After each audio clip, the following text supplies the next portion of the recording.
हो का बे, मला वाटलं 2 दिवस राहावं निवांत जावं. मला वाटलं आता ह्याने 10 कट गोळ्या केल्याशिवाय धाडतानीत काय की वाटतं. हा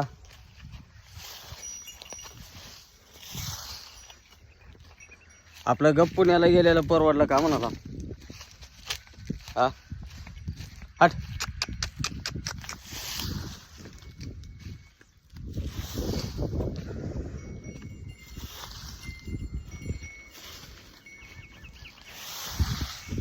हट